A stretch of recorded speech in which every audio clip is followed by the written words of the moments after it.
Hey Wisecrack, Jared again, and today we're talking about one of the best superhero movies in years, Logan.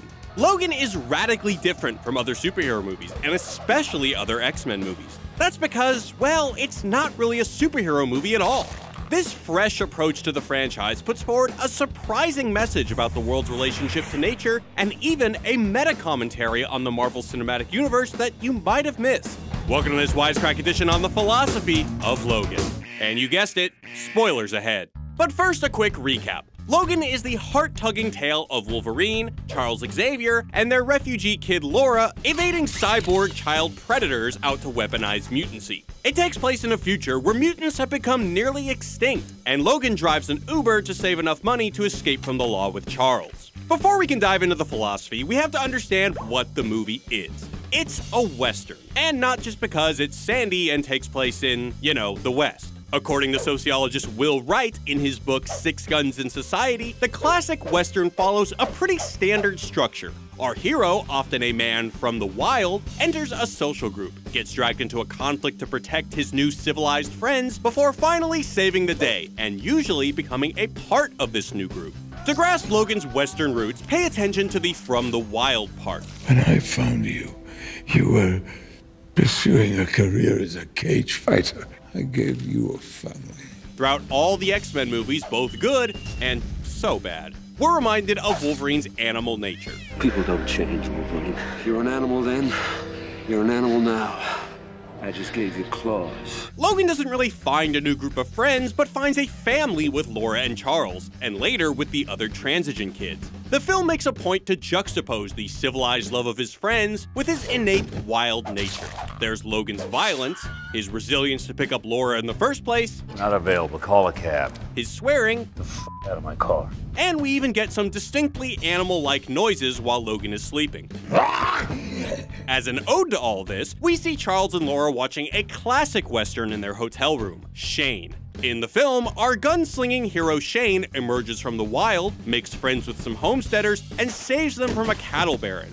Shane realizes his violent ways have no place in society and rides back into the woods, perhaps to die, depending on who you ask. Replace homesteaders with family and cattle baron with mega corporation, and you've got Logan in a nutshell. A very deliberate nutshell. But as much as Logan is a Western like Shane, it's also a post-Western in the tradition of movies like Clint Eastwood's Unforgiven. A post-Western discards the tired black and white binaries between good and evil. It explores what happens when these men of the Wild West return to a drastically different world, one that has moved past them. They are, in short, about living in the end of an era. Charles, the world is not the same as it was. Just as a post-Western might feature a cowboy's violent nature as a relic of the pre-industrial era. You want to come along? Ain't like it used to be, but it'll do. Logan features Wolverine as a relic from the age of mutants. He, like a post-Western hero, has to grapple with what it means to be living in a new world. A world where mutants are nearly extinct. The only evidence of Logan's former world is in X-Men comic books. With that in mind, we can start to understand what Logan is trying to say about nature. All we need is a little help from a 500-year-old English legal practice. Seriously, let me explain. Nature, as a theme, is everywhere in Logan. Charles tends to a garden, Logan wants to escape the world and live on the open seas, and Charles compares Laura to wildlife. And by the way, Laura's foot claws are the obvious result of her gender, Is that a fact? Nature is also juxtaposed with technology. Natural mutants are set up against cyborgs. Twice we're reminded that Laura isn't natural. She's not a natural f***up like you. She's a business mistake, a R&D gone bad. Unlike you, she isn't pure. She wasn't made by nature.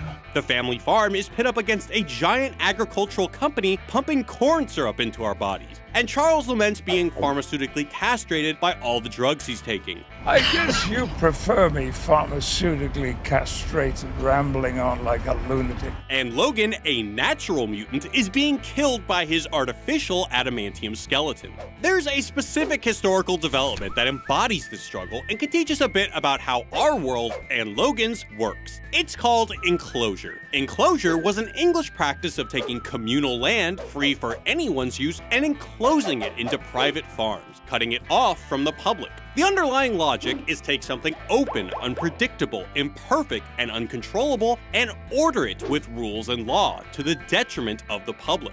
In the West, vast open swaths of land were free for animals to graze in, before the advent of barbed wire encouraged farmers to fence them in, to the detriment of these free spaces. Enclosure not only motivates the conflict in Shane, Didn't expect to find any fences around here. but all the themes in Logan seem designed to reflect it too. In Shane, a group of homesteaders duke it out with a cattle baron to see who has the right to order the West. That's Riker's spread, all that over there. He thinks the whole world belongs to him. Whether that order is for everyday people, God didn't make all this country just for one man like Riker. or for the cattle baron's moneyed interests. In Logan, the Munsons duke it out with Transigen over the same issue of land. A conversation about eminent domain becomes very enclosure-esque as public water becomes unavailable to the Munsons. When we wouldn't sell, they tried eminent domain. That's wrong with our water. And Logan yearns to be on the open ocean, a place free of borders and the creeping encroachment of corporate enclosure. But this focus on enclosure takes on another meaning, as Logan and Charles duke it out with Transigen to see who has the right to order the future of mutancy. See, conflicts of enclosure are not necessarily of open space, but of, well, everything.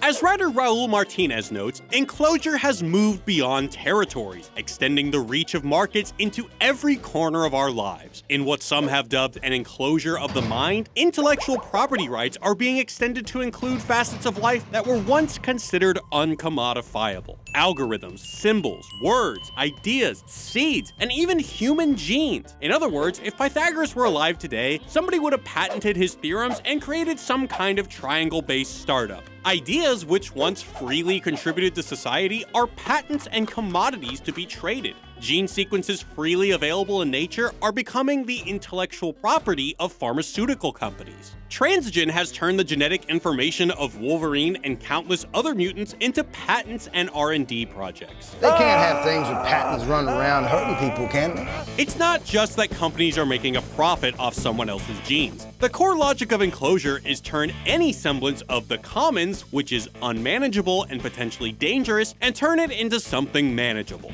The goal was not to end mutant kind, but to control it. When it comes to the enclosure of genetic material, the naturally occurring version becomes a liability to the corporate interests seeking to profit off their own artificial version. Random mutancy went the way of polio.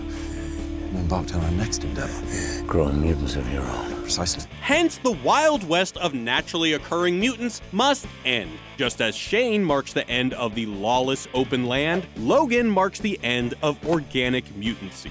Mutant powers are fine, so long as they are in the hands of a corporation that allegedly has everything under control. Meanwhile, events like Charles' seizures become proof that natural mutancy is dangerous and uncontrollable. I'm so sorry. Enclosure creates a world where safe and business-friendly are walled off from the unwieldy wild, and anything outside these borders must slowly be incorporated into it. The logic of borders, both real and metaphorical, are not lost on Logan. The beginning of the film shows Logan navigating between the United States and Mexico. The border operates to let American businessmen and partygoers in and out, in the service of business, while presumably keeping everything else out. The film's ending, when Laura and her friends escape to Canada, doesn't give us a physical border, but the open expanses of the Canadian wilderness. This creeping control of business into all aspects of life frames Logan's internal struggle. A man who drives around people for money, Logan only initially risks his life for Laura for a fat stack of cash. Meanwhile, Charles serves as a counterpoint. All of that gardening stuff becomes a compelling metaphor for Logan. Charles nurtures people out of compassion and encourages Logan to care for Laura regardless of money. She's your daughter, Logan. This nurturing attitude is juxtaposed with Pierce, who reminds Caliban, I got a theory that people don't really change. and Dr. Rice, who prefers artificial design over nature. You can't nurture rage. You simply design it from scratch. The real battle for Laura is a battle for her soul. Will she be like Logan, a man who can't break the mold, or can she avoid his mistakes by living with a nurturing family? Logan eventually seems to side with Charles, opting to refuse the money from Laura and give up his life. Logan's nemesis X-24 is a soulless version of himself, a compelling reminder of what he could have been, a mindless mercenary at the beck and call of his corporate masters. In the final showdown with the Reavers, we get a real Captain Planet moment, when all the kids use elemental forces, ice, electricity, and grass to kill a Reaver. Laura gives a eulogy for the fallen Logan, reciting the words from Shane. Now you run on home to your mother. You tell her everything's all right. There are no more guns in the valley.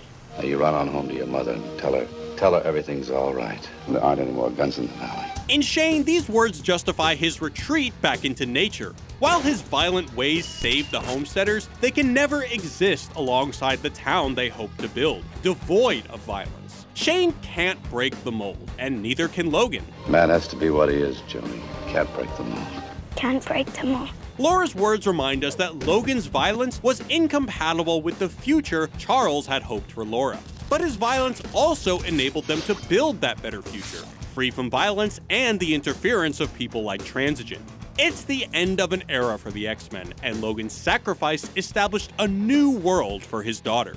So while Logan shows a triumph over the logic of enclosure, what if this also served to be a sly commentary on the state of comic book movies? Let's not forget that Westerns were Hollywood's bread and butter for many years, similar to how superhero movies are today. If we want to reframe nature versus business to artistry versus business, the struggle of Logan as a character reflects the battle over the soul of Wolverine. In the ruthless profiteering world of the Marvel Cinematic Universe and their pissing contest with Fox, who owns the X-Men rights, nothing is sacred. Marvel allegedly canceled Fantastic Four comics to deprive Fox of source material. Fox will sue the hell out of Marvel if any of their movies dare say the word mutant, and entire movies are made just so that Fox, Sony, or Marvel can retain the rights to certain franchises. And should the X-Men ever get reacquired by the MCU, it would have to fit the mold, so to speak, and adhere to whatever tonal, stylistic choices Marvel executives have made. Yes! While adapting itself to play nice with their decided-on continuity, all for the sake of ticket sales. In a sense, the freely interpretable source material of the X-Men would be enclosed by the MCU. And maybe that's why Hugh Jackman's Wolverine really had to die, to stop Fox or Marvel or anyone else from getting their grubby little hands on what may be one of the best depictions of a superhero ever made. Thanks a lot for watching, Wisecrack. Peace. Hey Wisecrack, thanks so much for watching. If you can't get enough pop culture criticism, be sure to check out our buddy Mike Rugnetta at the PBS Idea channel. Whether you're wondering about the origins of the hoodie or worried we might all be cyborgs, Mike's got your back. He really knows his stuff, and like us, he uses literature, philosophy, history, and science to glean insight into everything. So check out Mike at the PBS Idea channel, tell him I said what's up, and be sure to subscribe while you're there. And if you like what we do and want to help us do more, consider becoming a patron. You'll get access to our growing library of patron-only content, including my latest video on daddy issues in Guardians of the Galaxy Part 2, my rant on Suicide Squad, and our 8-Bit Philosophy episode on VR porn. And there's more patron-only stuff coming, like early access videos, quick takes, and more. So check out our Patreon page by clicking here or the link in the description below. That's all for now, Wisecrack. Don't forget to subscribe. Peace.